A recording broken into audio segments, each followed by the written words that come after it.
నమస్కారం, news vision కు స్వాగతం. ముందుగా వార్తల్లోని ముఖ్యాంశాలు.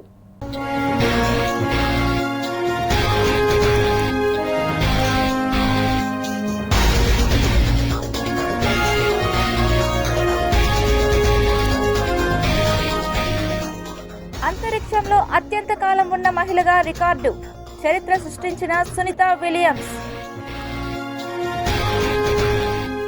పార్లమెంట్ బడ్జెట్ సమావేశాలు ప్రారంభం, రాష్ట్రపతి ద్రౌపది ముర్ము ప్రసంగం. త్వరలో టీడీపీలో కీలక మార్పులు, యువనేతకు అందలం. శేషాచల అడవుల్లో చిరుతల సంచారం, తిరుపతి తిరుమల వాసుల ఆందోళన. రథసప్తమి సందర్భంగా పాలక మండలి అత్యవసర సమావేశం, సామాన్య భక్తులకు అధిక ప్రాధాన్యత కల్పిస్తాం, టీటీడీ చైర్మన్ బిఆర్ నాయుడు వెల్లడి.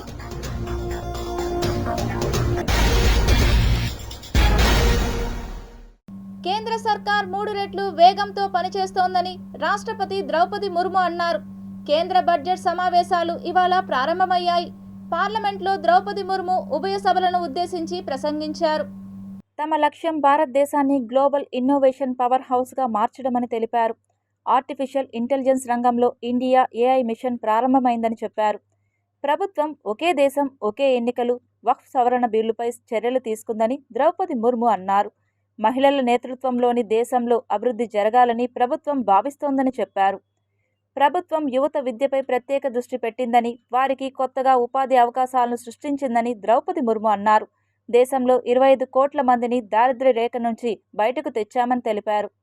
దేశంలోని మహిళలు వేగంగా సాధికారత సాధించేలా చర్యలు తీసుకుంటామని ద్రౌపది ముర్ము అన్నారు. ప్రభుత్వం కొత్త పథకాలను వేగంగా అమలు చేస్తోందని ఆమె తెలిపారు. సైబర్ భద్రతలో సామర్థ్యాన్ని మరింత పెంచుకోవడానికి ప్రభుత్వం నిరంతరం కృషి చేస్తోందని ద్రౌపది ముర్ము అన్నారు. Digital fraud, cyber crime, deep fake వంటివి సామాజిక, ఆర్థిక, జాతీయ భద్రతకు తీవ్రమైన సవాళ్లని ద్రౌపది ముర్ము అన్నారు. ప్రపంచ 3వ అతిపెద్ద ఆర్థిక వ్యవస్థగా భారత్ త్వరలోనే అవతరించనుందని ముర్ము తెలిపారు.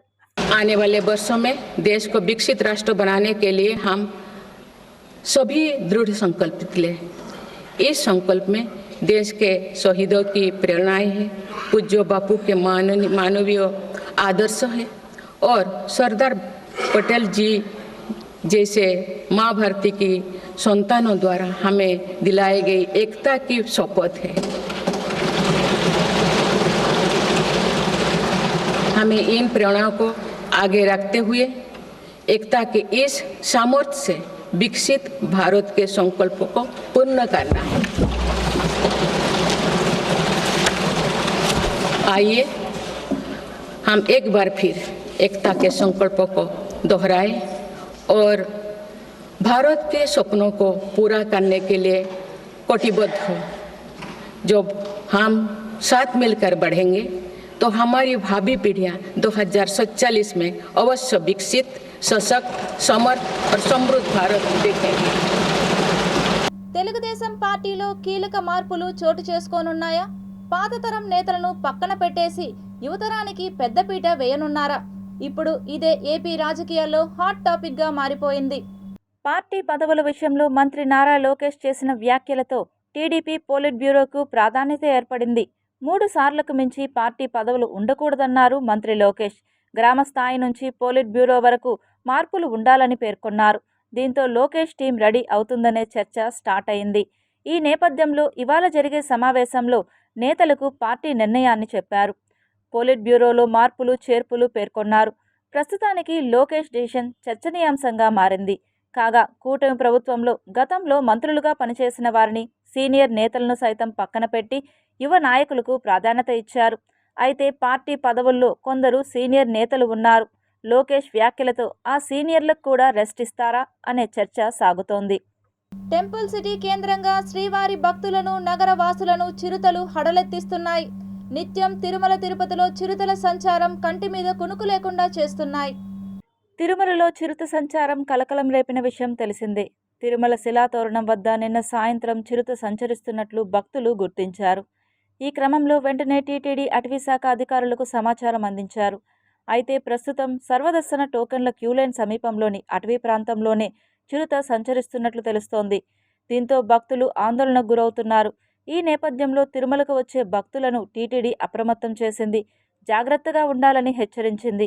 తాజాగా తిరుపతిలోని ఎస్వి యూనివర్సిటీలో చిరుత సంచారం తీవ్ర కలకలం సృష్టించింది. గత రాత్రి సమయంలో యూనివర్సిటీ ఆవరణలో చిరుత ఓ కుక్కను వేటాడి ఎత్తుకెళ్లడంతో విద్యార్థులు భయంతో వణికిపోతున్నారు. దీంతో యూనివర్సిటీ విద్యార్థులు, సిబ్బంది, స్కాలర్స్, హాస్టల్ సిబ్బంది భయాందోళనకు గురవుతున్నారు. అయితే గత నెల రోజులుగా యూనివర్సిటీలో చిరుత కదలికలు ఉన్నాయంటూ ఫ్లెక్సీలు అక్కడ ఏర్పాటు చేశారు. ఈ నేపథ్యంలో ప్రత్యేకంగా చిరుతను గుర్తించేందుకు ట్రాప్ కెమెరాలు ఏర్పాటు చేశారు ఫారెస్ట్ అధికారులు. తిరుపతి రూరల్ మండలం తిరుచానూరులోని ఇందిరమ్మ ఇళ్ల వద్ద సుమారు 15 లక్షల రూపాయలు నకిలీ మద్యాన్ని స్వాధీనం చేసుకున్నట్లు డిప్యూటీ కమిషనర్ విజయశేఖర్ తెలియజేశారు. దామినేడు ఇందిరమ్మ కాలనీలో నకిలీ మద్యం తయారీ ముఠాను ఎక్సైజ్ శాఖ గుట్టు రట్టు చేశారు. ఇందిరమ్మ కాలనీలోని 61వ బ్లాక్ ఇంటిలో సుమారుగా గుట్టుచప్పుడు కాకుండా తయారు చేస్తున్న నకిలీ మద్యాన్ని స్వాధీనం చేసుకున్నారు. వివరాల్లోకి వెళితే అన్నమయ్య జిల్లాకు చెందిన వెంకటరమణ ముఠాగా ఏర్పడి నకిలీ మద్యం తయారు చేసి తిరుపతి, కోడూరు పరిసర ప్రాంతాల్లో బెల్ట్ షాపులకు విక్రయిస్తున్నట్లు డిప్యూటీ కమిషనర్ విజయశేఖర్ తెలిపారు. ఉదయం జరిగిన దాడుల్లో సుమారు 23 స్పిరిట్ క్యాన్లను, నకిలీ లేబుల్స్ బాటిళ్లను స్వాధీనం చేసుకుని ఎంఆర్పల్లికి చెందిన సీను, మహేష్, అయ్యప్పలను అరెస్ట్ చేసినట్లు కమిషనర్ తెలిపారు. త్వరలో వివరాలను అందిస్తామని మీడియాకు చెప్పారు. దీనికి సంబంధించి అసలు హీరో ఉన్నాడు ఈ ఎపిసోడ్కి. ఆయన ఎవరంటే వెంకటరమణ, 45 ఇయర్స్. ఇతను Pincha village native, T Sundupalli mandal. ఇతను గల్ఫ్ రిటర్నీ, గల్ఫ్కి వెళ్ళి మరి సంపాదించుకున్నాడో తెలియదు. Is the master piece of all this episode. అతని కోసం సెర్చ్ హంట్ నడుస్తుంది. స్పెషల్ టీమ్స్ పెట్టాము. ఇప్పుడు మీరు సీజ్ చేసి చూడండి మెటీరియల్ అంతా. ఇతను వెంకటరమణే మొత్తం సూత్రధారుడు, పాత్రధారుడు, మొత్తం వెనక ఇతనే ఉన్నాడు. దీని వెనక 5-6 మోడల్స్ ఆపరేంటి కూడా ఉంది. అంటే మెటీరియల్స్, మనీ, తర్వాత ఈ సాఫ్ట్వేర్ ఉపయోగించి డూప్లికేట్ లిక్కర్ తయారు చేసే లేబుల్స్, తర్వాత ఖాళీ బాటిళ్ళు, స్పిరిట్ తెప్పించుకోవడం, మొత్తం అతనే సూత్రధారుడు. ఈ ఎపిసోడ్ మొత్తానికి ఆర్ వెంకటరమణ, 45 ఇయర్స్. ఇతను కోసం హంచ్ నడుస్తుంది. ఇది ప్రజారోగ్యానికి చాలా ప్రమాదకరం. అట్లాగే చూడండి ఈ లేబుల్స్ కూడా అతను మరి కంప్యూటర్తో చేపిస్తాడు. మొత్తం ఇవన్నీ మాకు ఇంకా హంట్ నడుస్తుంది. లేబుల్స్ కూడా తయారు చేయించారు. తర్వాత ఈ లిక్కర్ చూడండి, అంటే ఒరిజినల్ లిక్కర్కి దీనికి దగ్గరగా తేడా ఉండేటట్టుగా కలర్ జిరాక్స్ తీయించి మిషన్లో, కంప్యూటర్లో ఎంటీ బాటిల్స్కి ఆల్రెడీ అతికిచ్చేసారు. ఇంకా నింపాలి. దీనికి మాకు ప్రాథమికంగా తెలిసింది ఏంటంటే స్పిరిట్కి క్యారమిల్ తీసుకొచ్చి స్పిరిట్కి క్యారమిల్ తీసుకొచ్చి కలుపుతూ తయారు చేస్తున్నట్టు తెలుస్తుంది. ఇంకా డీటెయిల్ ఇన్వెస్టిగేషన్ నడుస్తుంది. ప్రస్తుతానికి మా దగ్గర 2 వ్యక్తులు అదుపులో ఉన్నారు. ఇంట్రాగేషన్ ఇంకా జరుగుతుంది. మేము ఇప్పుడు సీజ్ చేసిన మెటీరియల్ స్పిరిట్ క్యాన్స్ మీరు చూడండి, 23 క్యాన్లు. 23 క్యాన్లకు సంబంధించి ఒక్కొక్క క్యాన్లో 35 లీటర్లు ఉంది. టోటల్గా 805 లీటర్లు స్పిరిట్. ఎంటీ బాటిల్స్ 11 బండిల్స్ ఉన్నాయి. మొత్తం కలిపి 660 ఎంటీ బాటిల్స్ ఉన్నాయి. 6600 అంటే 11 బండిల్స్. తర్వాత ఈ లేబుల్ వీళ్ళు ఏమి ఫేక్ లేబుల్స్ వాడుతున్నారంటే రాయల్ క్యాన్ విస్కీ ఒకటి. ఇది ఎంఆర్పి 99 రూపీస్ ఉంటుంది. అంటే మన ప్రభుత్వం ఏం చేసింది, ప్రభుత్వం తక్కువ రేటుకి క్వాలిటీ లిక్కర్ దొరకాలని కస్టమర్స్ కోసం 99 రూపాయలు ఇస్తే వీళ్ళు దీన్ని పక్కదో పట్టించడానికి చేస్తున్నారు. ఇవి 145 షీట్స్ ఉన్నాయి. ఇది లేబుల్స్. తిరుమల 4 మాడ వీధుల్లో టీటీడీ చైర్మన్ పరిశీలన చేశారు. ఫిబ్రవరి 4న రథసప్తమి సందర్భంగా తిరుమల మాడ వీధుల్లో జరుగుతున్న ఏర్పాట్లను టీటీడీ పాలక మండలి సభ్యులు, టీటీడీ ఈవో జె శ్యామలరావు, అదనపు EO CH Venkaiah Chowdary, incharge CVSO Manikantha చందోల్తో కలిసి శుక్రవారం సాయంత్రం చైర్మన్ పరిశీలించారు. తిరుమల మాడ వీధుల్లో భక్తుల సౌకర్యార్థం వేసిన చలువ పందిళ్లను, గ్యాలరీల్లోకి భక్తుల ప్రవేశం, నిష్క్రమణ, అత్యవసర గేట్లను, భక్తులు నడిచే సమయంలో వేడి లేకుండా వైట్ పెయింట్ తదితర ఏర్పాట్లను పరిశీలించారు. గ్యాలరీల్లోకి భక్తులకు ఎప్పటికప్పుడు పబ్లిక్ అడ్రస్ సిస్టమ్ ద్వారా సమాచారం చేరవేసేలా ప్రకటనలు ఇవ్వాలని అధికారులకు సూచించారు. భక్తులు గ్యాలరీలోకి ప్రవేశించాక వారికి కావాల్సిన అన్నప్రసాదాలు, త్రాగునీరు, మజ్జిగ తదితర సౌకర్యాలను క్రమం తప్పకుండా అందించాలని కోరారు. గత అనుభవాల దృష్ట్యా భక్తులు సౌకర్యవంతంగా శ్రీవారి వాహన సేవలను వీక్షించేలా చర్యలు తీసుకోవాలని సూచించారు. తొలుత వాహన మండపానికి చేరుకున్న టీటీడీ చైర్మన్, పాలక మండలి సభ్యులు, టీటీడీ ఈవో, అదనపు EO, Tirupati JEO, incharge CBSO, TTD అధికారులు 4 మాడ వీధుల్లో కలియ తిరిగారు.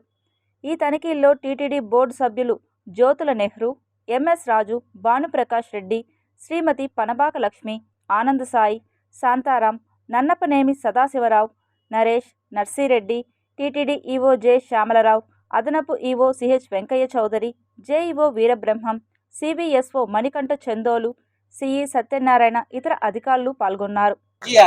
ఇక్కడ జరుగుతున్నటువంటి ఏర్పాట్ల మీద బోర్డు మీటింగ్ లో సమీక్ష చేసాం. పర్సనల్ గా వచ్చి విజిట్ చేసి ఏర్పాట్లు ఎలా ఉన్నాయో సమీక్షించాలని మా బోర్డు మెంబర్లు అందరూ కూడా వచ్చాం. ప్రస్తుతానికి చాలా బ్రహ్మాండంగా ఉన్నాయి, ఎలాంటి ఇబ్బంది లేదు. వాళ్ళకి కావాల్సిన ఏర్పాట్లన్నీ కూడా బాగా జరుగుతున్నాయి. అందులో ఎలాంటి భక్తులకి అసౌకర్యం కలగకుండా అన్ని విధాల చర్యలు తీసుకుంటున్నాం. అన్ని ప్రత్యేకమే, అన్ని ప్రత్యేకం. అన్ని అన్నప్రసాదాలు, స్నాక్స్ అన్ని 24 గంటలు, వాటర్ కంప్లీట్ గా అన్ని చేస్తున్నాం. ఇందులో ఏమి తేడా లేదు. ఫస్ట్ టైం అనుకుంటా నాకు తెలిసి ఇంత బ్రహ్మాండంగా ఏర్పాట్లు చేస్తున్నాం. తిరుపతి నగరపాలక సంస్థ పరిధిలోని గృహాల వద్ద, వాణిజ్య సముదాయాల్లోనూ ప్రతిరోజు తడి, పొడి, చెత్త వేర్వేరుగా సేకరించాలని కమిషనర్ మౌర్య పారిశుద్ధ సిబ్బందిని ఆదేశించారు.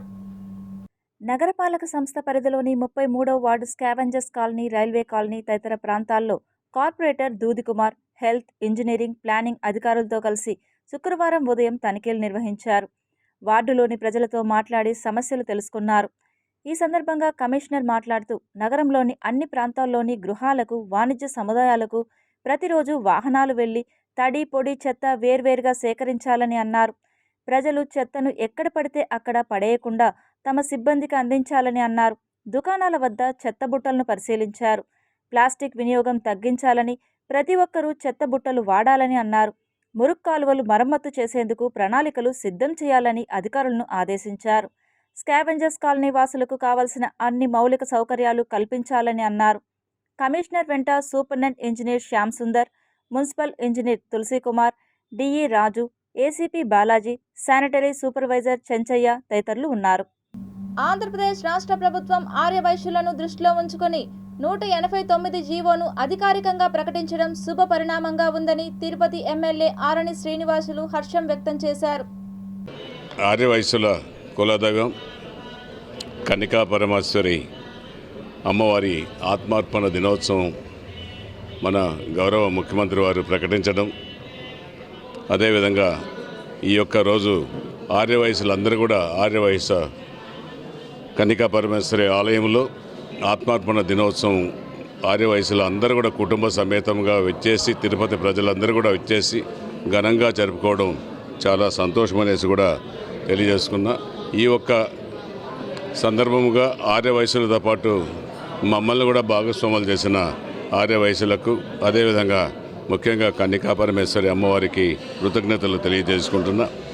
ఎన్డీఏ కూటమి ప్రభుత్వం గౌరవనీయులు ముఖ్యమంత్రి నారా చంద్రబాబు నాయుడు గారు, అదేవిధంగా ఉప ముఖ్యమంత్రి కొణిదెల పవన్ కళ్యాణ్ గారు ఆంధ్ర రాష్ట్రాన్ని అభివృద్ధి దశలో పయనించడానికి అహర్నిశలు కష్టపడుతున్నారు. పేద కుటుంబంలో విద్యను అభ్యసిస్తున్న విద్యార్థులను ఉద్దేశించి నాటి ముఖ్యమంత్రి YS Rajasekhara Reddy fee reimbursement ను విడుదల చేస్తే వాటిని తూట్లు పొడిచేలా కూటమి ప్రభుత్వం వ్యవహరిస్తుందని తిరుపతి నియోజకవర్గ సమన్వయకర్త భూమన అభినయ్ రెడ్డి మండిపడ్డారు. ఫిబ్రవరి 5వ తారీఖున కలెక్టరేట్లో విద్యార్థులకు సంబంధించినటువంటి బకాయిలు, ఫీ రియంబర్స్మెంట్ ఏదైతే ఇవ్వకుండా ఉన్నారో, వసతి దీవెనకు సంబంధించినటువంటి బకాయిలు ఏవైతే చెల్లించకుండా ఉన్నారో వాటన్నిటినీ తక్షణమే చంద్రబాబు ప్రభుత్వం చెల్లించవలసిందేనన్న డిమాండ్తో వైఎస్ఆర్ కాంగ్రెస్ పార్టీ పెద్ద ఎత్తున విద్యార్థులను, అలానే స్థానిక సంఘాలన్నింటినీ కూడా కలుపుకోపోయి కలెక్టర్కు వినతి పత్రం ఇచ్చేటటువంటి కార్యక్రమాన్ని చేపడుతున్నాం. మీ అందరి ద్వారా తిరుపతి నియోజకవర్గంలో ఉన్నటువంటి విద్యార్థులకు, ఇతర ప్రజలందరికీ ఆ కార్యక్రమంలో పాల్గొని దీన్ని విజయవంతం చేయవలసిందిగా కోరుతున్నాం. 5వ తారీఖు బుధవారం 10:30కు కలెక్టరేట్ ఆఫీస్ ముందర ఈ కార్యక్రమం జరగబోతోందన్న విషయాన్ని తెలియజేస్తున్నాను. పేద కుటుంబాల విద్యార్థులు చదువులకు ఇబ్బంది పడకూడదు అనే ఒక గొప్ప ఉద్దేశంతో తీసుకొచ్చినటువంటి పథకం ఫీజు రియంబర్స్మెంట్. దాన్ని ఎంతగానో పటిష్టపరిచింది మన జగన్మోహన్ రెడ్డి గారు. సో అది ఇప్పుడు ఈ కూటమి ప్రభుత్వం వచ్చిన తర్వాత ఫీజు రియంబర్స్మెంట్ ఇవ్వకపోవడం వల్ల విద్యార్థులను కాలేజీలకు రానివ్వకుండా, అలాగే వాళ్ళ సర్టిఫికేట్స్ ఇవ్వకుండా ఎంతో ఇబ్బంది పెడుతున్నారు. సో ఇమీడియట్గా ఇవన్నీ చెల్లించాలి అని విద్యార్థులకు అండగా ఉంటూ వైఎస్ఆర్సీపీ ఈ కార్యక్రమం ఫీజ్ పోర్ అనే కార్యక్రమం ఫిబ్రవరి 5న చేయబోతుంది. కరోనా మహమ్మారి బారిన పడి మానవాళికి అందించిన వైద్య సేవలో ప్రాణాలర్పించిన వైద్య సిబ్బందిని స్మరించుకుంటూ వారి జ్ఞాపకార్థం కొవ్వొత్తుల ర్యాలీ నిర్వహించడం జరిగిందని ఈఎస్ఐ సూపరింటెండెంట్ శ్యాంబాబు తెలిపారు. తిరుపతి ఈఎస్ఐ హాస్పిటల్ ప్రాంగణం నుండి ఎంఆర్పల్లి పోలీస్ స్టేషన్ కూడలి వరకు ఈఎస్ఐ హాస్పిటల్ సిబ్బంది మరియు ప్రజలు పాల్గొని కోవిడ్ సమయంలో మృతి చెందిన మానవాళికి నివాళులర్పించారు. ఈ సందర్భంగా శ్యాంబాబు మాట్లాడుతూ ప్రపంచాన్ని గడగడలాడించిన కరోనాలో ఎంతోమంది ప్రాణాలు కోల్పోయారని అన్నారు. వారి ఆత్మకి శాంతి చేకూరేలా భగవంతుని ప్రార్థించామని తెలిపారు. ఇటువంటి విపత్కర పరిస్థితులు సమాజంలో మరెప్పుడూ రాకూడదు అని వారిని స్మరించుకుంటూ కొవ్వొత్తుల ర్యాలీని నిర్వహించారు. కోవిడ్ వారియర్స్ స్మృత్యర్థం మన మార్టిర్స్ డేగా నేషనల్ హైఎంఏ డిక్లేర్ చేయడం జరిగింది. కాబట్టి మన యొక్క కోవిడ్ వారియర్స్ అయినటువంటి వైద్యులు, అట్లాగే నర్సులు, పారామెడికల్ సిబ్బంది, ఫ్రంట్ లైన్ వారియర్స్ అయినటువంటి పోలీసులు, పారామెడికల్ సిబ్బంది, శానిటరీ వర్కర్స్ అందరినీ ఎవరైతే కానీ ఆ కోవిడ్ పీరియడ్లో మరణించారో వాళ్ళందరినీ స్మరించుకుంటూ వారి యొక్క గుర్తింపుగా ఈరోజు మనం ఇక్కడ క్యాండిల్ ర్యాలీ చేసుకుంటున్నాం. ఆ రోజు ఎవరైతే చనిపోయినారో వాళ్ళకి వైద్యుల్లో అంటే అర్హులైన కుటుంబం కొంచెం ఇబ్బందులకరంగా ఉన్నటువంటి వారి కోసం కూడా ఇండియన్ మెడికల్ అసోసియేషన్ 10 లక్షల రూపాయలు వాళ్ళ కుటుంబాలకు ఇవ్వటం జరిగింది. కాబట్టి ఇండియన్ మెడికల్ అసోసియేషన్ ఇప్పుడు వైద్యుల కోసం, ప్రజల కోసం అంటే ఐఎంఏ అనేది ఒక వారధి, ఏదైతే ప్రజలకి వైద్యులకు మధ్య వారధిగా ఉండి అన్ని కార్యక్రమాలు నిర్వహిస్తుంది. అలాంటి సందర్భాలు మళ్ళీ ఎప్పటికీ రాకూడదు. ఆ బాధ ఏ కుటుంబానికి కానీ ఏ వ్యక్తికి కానీ, ఒక డాక్టర్ ఫెటర్నిటీ నుంచి ఒక డాక్టర్ కానీ, ఒక స్టాఫ్ నర్స్ కానీ, ఒక పారామెడికల్ స్టాఫ్ కానీ, హౌస్ కీపింగ్ కానీ, పోలీసు వాళ్ళు కానీ, ఆ రోజు సేవ చేసిన ప్రతి ఎమర్జెన్సీ డిపార్ట్మెంట్ అందరికీ ఎవరికి అటువంటి సందర్భాలు మళ్ళీ కలగకూడదని మనసారా కోరుకుంటూ, ప్రపంచ ప్రఖ్యాతిగాంచిన భారత జాతి ముద్దుబిడ్డ ప్రజా యుద్ధ నౌక గద్దర్ను విమర్శించే హక్కు కేంద్ర సహాయ మంత్రి బండి సంజీవ్కి లేదని, మరోసారి ఆయనను విమర్శిస్తే ఉపేక్షించబోమని పేర్కొన్నారు. తిరుపతి గంధమనేని శివయ్య భవన్లో గద్దర్ జయంతిని పురస్కరించుకొని ఆయన చిత్రపటానికి పూలమాలలు వేసి ఘన నివాళులర్పించారు.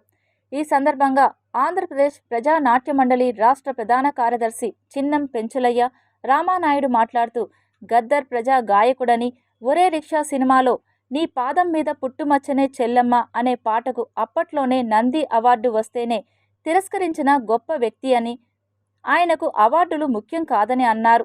మరోసారి నోరు పారేసుకుంటే సహించబోమని హెచ్చరించారు. అనేక పాటల ద్వారా సమాజాన్ని చైతన్యవంతం చేయడంలో బండి వెనక బండి కట్టి 16 బండ్లు కట్టి ఏ బండిలో వస్తావు కొడుకో నైజాం సర్కారోడా అంట ఆనాటి నైజాం సర్కారుని పాట ద్వారా గర్జించినటువంటి గద్దర్ నిన్న మొన్నటి వరకు తెలంగాణ ప్రత్యేక రాష్ట్రం కోసం పొడుస్తున్న పొద్దు మీద నడుస్తున్న కాలమా పోరు తెలంగాణమా అంటూ కోట్లాది మంది ప్రజల్ని ఉర్రు తొలగించినటువంటి గద్దర్ జననం ఈ సమాజానికి, సాంస్కృతిక ఉద్యమానికి, అనేక ఎర్రజెండా పోరాటాలకు ఇవాళ దారులు వేసినటువంటి వ్యక్తి కామ్రేడ్ గద్దర్ గారు. అయితే నిన్న మొన్న అధికారంలో ఉన్నటువంటి మతోన్మాద భావజాలం కలిగినటువంటి పాలకులు పద్మ అవార్డుల పేరుతో గద్దర్ని అవమానపరుస్తూ కేంద్ర సహాయ మంత్రి బండి సంజయ్ గారు అవాకులు చవాకుల పేరుతో గద్దర్ని ఒక హంతకుడుగా చెప్పడం అంటే ఇంతకు మించినటువంటి బాధాకరం లేదు. నువ్వు ఈరోజు ఈదురవిడివే ఎంతమంది చంపేశావు, ఎంతమంది పొడిచినావు, నీ మీద క్రిమినల్ కేసులు ఉన్నాయి. కానీ గద్దర్ మీద అలాంటి కేసులు లేవు. దోపిడీకి గురవుతున్న వారి పక్క నిలబడి దోపిడీ చేస్తున్న వారికి వ్యతిరేకంగా నిలబడినాడు. అలాంటి పోరాటాల్లో చేస్తున్నట్టు పోరాటానికి సంఘీభావం తెలియజేశాడు. ఎప్పుడు కానీ గద్దర్ తుపాకు పెట్టి ఎవరిని సంపమని చెప్పలా. అట్లా చంపిన చరిత్ర ఉందా? ఈరోజు అతివాద భావాలు నక్సలైట్గా ఉన్నటువంటి వాళ్ళు చాలామంది మీద రివార్డులు ఉన్నాయి. గద్దర్ మీద రివార్డు ఉందా చెప్పు సంజయ్ అని అడుగుతూ ఉన్నా. అటువంటి పుస్తకాన్ని రక్షించాలని చెప్పినటువంటి ఒక బలమైనటువంటి కాంక్షతో వారోత్సవాలు నిర్వహించడం జరుగుతుంది. అందులో భాగంగానే ఈరోజు ఆ కమిటీ ఆధ్వర్యంలో ఈరోజు గద్దర్ గారు 76వ జయంతి ప్రజాయుద్ధ నౌక గద్దర్ గారి యొక్క జయంతి కార్యక్రమం కూడా ఈరోజు అంబేద్కర్ భవనంలో ఘనంగా నిర్వహించడం. బడుగు బలహీన వర్గాల కొరకు తన జీవితాన్ని పూర్తిగా అంకితం చేసినటువంటి ప్రజాయుద్ధ నౌక 76వ జయంతి సందర్భంగా వారికి మేము పూలమాలలు వేసేసి ఘనంగా జయంతి కార్యక్రమాలు కూడా నిర్వహించడం జరిగింది. ఈరోజు దేశంలో దేశ సంపదని ఏ విధంగా అయితే కొల్లగొడుతున్నారో ఆ కొల్లగొట్టకుండా వ్యతిరేకంగా పేద బడుగు బలహీన వర్గాల కొరకు నిరంతరం పనిచేసినటువంటి ప్రజాయుద్ధ నౌక గద్దర్ గారు. అదేవిధంగా ఈరోజు అంబేద్కర్ రచించినటువంటి భారత రాజ్యాంగాన్ని రక్షించుకోవాలనేటువంటి ఒక సదుద్దేశంతో ఈ యొక్క పుస్తకావిష్కరణ కార్యక్రమం కూడా ఈరోజు ఆవిష్కరించడం జరిగింది. శ్రీ వెంకటేశ్వర వైద్య విజ్ఞాన సంస్థ శ్రీ పద్మావతి మహిళా వైద్య కళాశాల ఫార్మకాలజీ విభాగం ఆధ్వర్యంలో ఫార్మకో విజిలెన్స్ మరియు reporting of advance drug reaction అనే అంశంపై వర్క్షాప్ను విజయవంతంగా నిర్వహించినట్లు స్విమ్స్ మెడికల్ సూపరింటెండెంట్ రామ్ కుమార్ తెలిపారు. అనునిత్యం జనజీవన స్రవంతిలో అనేకమైనటువంటి మందులను వాడుతూ ఉండటం జరుగుతుందని, కొనసాగు వైద్య సేవలు అందించడంలో భాగంగా మందులు రాస్తారు. ప్రతి మందు ఎలా మానవ ప్రాణాన్ని కాపాడుతుందో అలాగే వాటి వల్ల కొన్ని అనర్థాలు కూడా ఉంటాయని తెలిపారు. మందుల వాడకంను అడ్వాన్స్ డ్రగ్ రియాక్షన్ అంటారు. మందులు వాడేటప్పుడు కొన్ని తెలిసినవి, కొన్ని తెలియనివి. ఈ అడ్వాన్స్ రియాక్షన్ అనేటువంటివి వాటిని గుర్తించడం, నివారించడం, వైద్య సేవలు అందించడం కూడా ఎంతో ముఖ్యమని పేర్కొన్నారు. శ్రీ పద్మావతి మహిళా వైద్య కళాశాల ఫార్మకాలజీ విభాగం ఆధ్వర్యంలో ఇంత గొప్ప అద్భుతమైన వర్క్షాప్ నిర్వహించడం చాలా ఉపయోగకరమని తెలిపారు. అధ్యయనంలో పాల్గొన్న శాస్త్రవేత్తలు, యువ పరిశోధకులు, విద్యార్థులు మందులు వాడకం వల్ల కలిగే అనర్థమైనటువంటి రియాక్షన్ గురించి నివారణ చర్యలు చేపట్టాలని సూచించారు.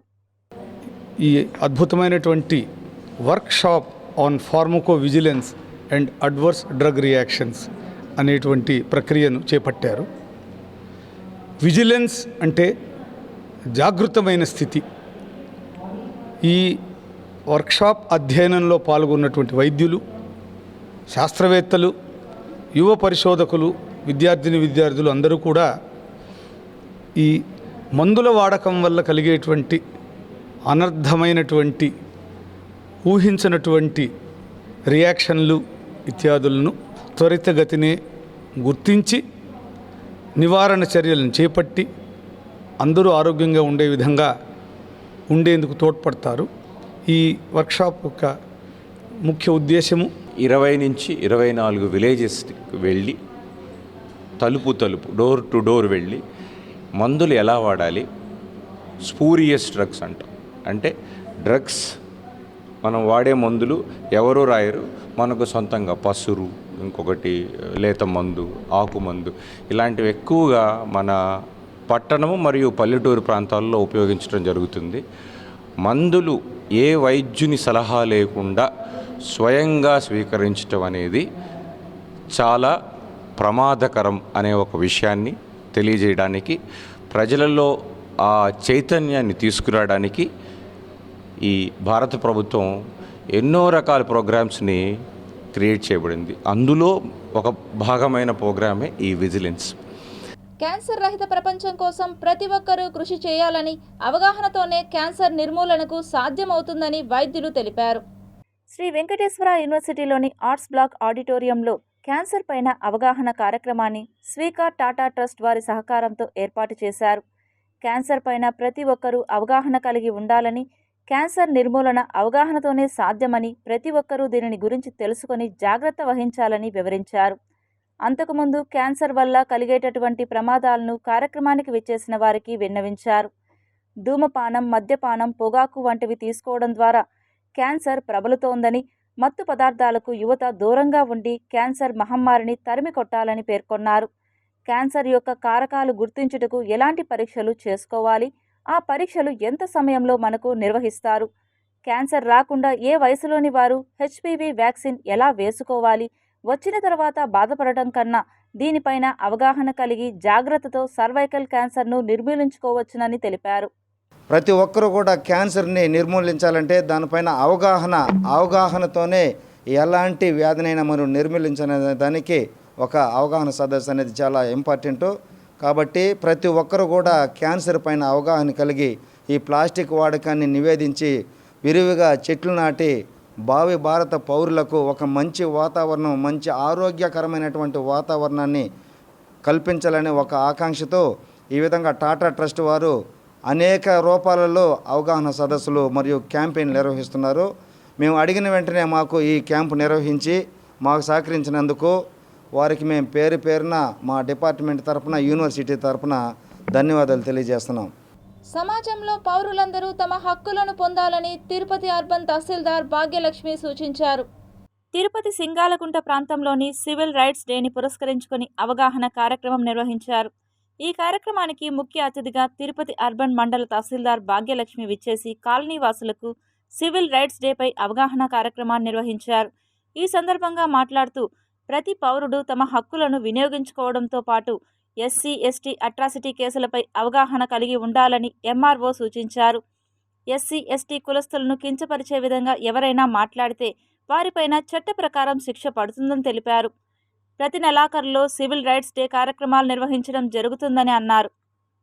రవాణా రంగ కార్మికుల సమస్యలపై సిఐటియు ఆధ్వర్యంలో సమావేశ కార్యక్రమాన్ని ఏర్పాటు చేసి వారి డిమాండ్ను పరిష్కరించాలని all India road and transport federation ప్రధాన కార్యదర్శి ఆర్ లక్ష్మయ్య డిమాండ్ చేశారు. తిరుపతి యశోదానగర్లోని సిపిఎం కార్యాలయంలో రవాణా రంగ కార్మికులు ఎదుర్కొంటున్న సమస్యలపై సదస్సు నిర్వహించారు.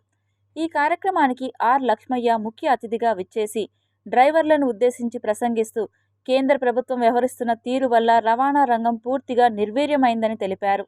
రవాణా రంగంలో పనిచేస్తున్న వారు అసంఘటిత కార్మికులు అని, వీరికి ఈఎస్ఐ, పీఎఫ్ సౌకర్యాలు కల్పించి జీతభత్యాలు సకాలంలో చెల్లించే విధంగా చర్యలు చేపట్టాలని కేంద్ర ప్రభుత్వాన్ని డిమాండ్ చేశారు. ప్రభుత్వం ఆధీనంలో ఉండే రవాణా రంగాన్ని ప్రైవేటు పరం చేసేందుకు కేంద్రం సన్నద్ధమైందని, ఇటువంటి ఆలోచనలు మానుకోవాలని కేంద్ర ప్రభుత్వాన్ని డిమాండ్ చేశారు. గొడ్డు చాకరీ చేయటం, గొడ్డు చాకరీ అనే దానికంటే కూడా వెట్టి చాకరీని తిరిగి ప్రభుత్వం ప్రోత్సహిస్తూ ఉన్నది. ఒక పక్కన వెట్టి చాకరీ నిషేధం చట్టం ఉంది, కానీ ఆచరణలో జరుగుతున్నది వెట్టి చాకరీని ప్రోత్సహిస్తున్నటువంటి ప్రభుత్వం చేస్తున్నది. వీళ్ళకి సామాజిక సంక్షేమ చట్టం ఇంతవరకు లేదు.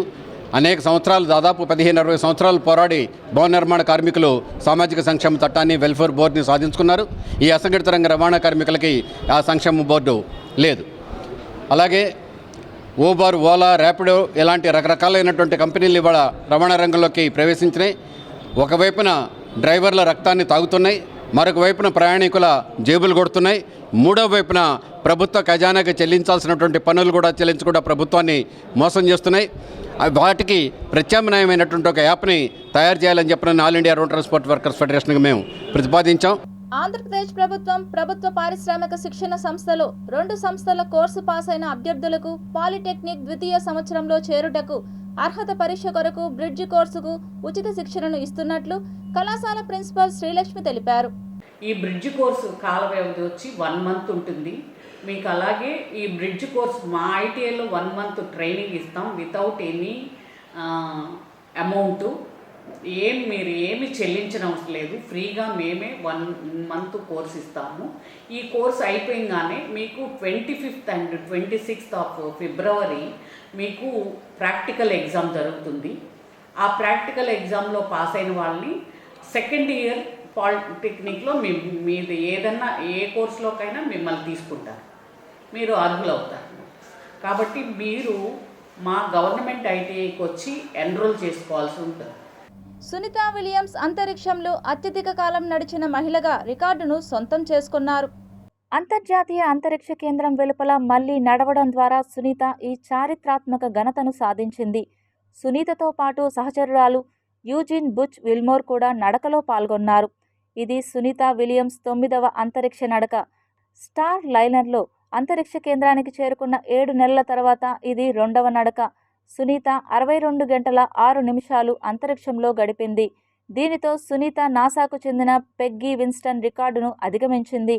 పెగ్గీ 10 అంతరిక్ష నడకలలో మొత్తం 60 గంటల 21 నిమిషాలు గడిపింది. భారత కాలమానం ప్రకారం గురువారం సాయంత్రం 6:30 గంటలకు సునీత బుచ్ స్టేషన్ నుండి బయటకు వచ్చారు. స్టేషన్ వెలుపల దాదాపు 6:30 గంటలు గడిపే అవకాశం ఉంది. నిర్వహణ కోసం అంతరిక్షంలో సూక్ష్మజీవులు ఎలా జీవిస్తాయనే అధ్యయనంలో భాగంగా వారిద్దరూ అంతరిక్ష కేంద్రం నుండి బయటకు వచ్చారు. 9వ నడకను పూర్తి చేయడం ద్వారా అంతరిక్ష నడకలో సునీత విలియమ్స్ అత్యంత అనుభవజ్ఞురాలైన మహిళగా నిలిచారు. పెగ్గీ విట్సన్ ప్రస్తుతం 10 అంతరిక్ష నడకలలో 60 గంటల 21 నిమిషాలు గడిపిన మహిళగా అత్యధిక అంతరిక్ష నడకలు చేసిన రికార్డును కలిగి ఉంది. కానీ ఈ నడకను పూర్తి చేయడం ద్వారా సునీత పెగ్గీని అధిగమించగలుగుతుంది. అంతరిక్షంలో సునీత విలియమ్స్, బుచ్ విల్మోర్లను ప్రపంచంలోని ఏ మూల నుండి అయినా ప్రత్యక్షంగా చూడవచ్చు. ఇది నాసా యొక్క అధికారిక ఎక్స్ హ్యాండిల్లో కూడా ప్రత్యక్ష ప్రసారం అవుతోంది. Tirupati bullion gold jewellery and silver merchants association సమాచారం మేరకు తిరుపతి లోకల్ బులియన్ మార్కెట్లో బంగారం, వెండి ధరలు ఇలా ఉంటాయి.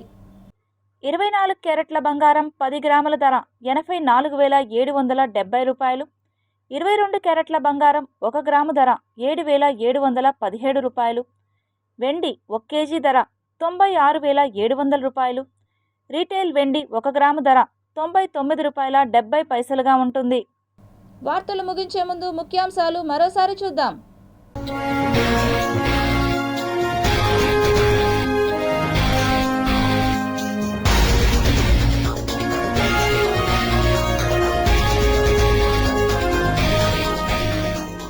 అంతరిక్షంలో అత్యంత కాలం ఉన్న మహిళగా రికార్డు, చరిత్ర సృష్టించిన సునీత విలియమ్స్.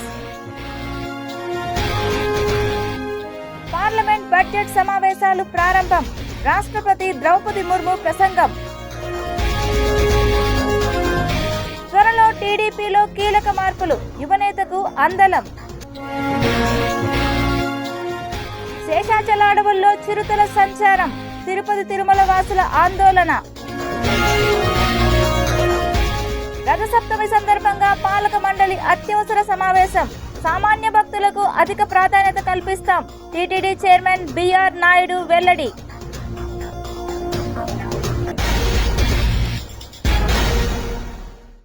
ఈ వార్తలు ఇంతటితో సమాప్తం. సమగ్ర సమాచారంతో న్యూస్ విషయంలో మళ్ళీ కలుద్దాం. అంతవరకు సెలవు, నమస్కారం.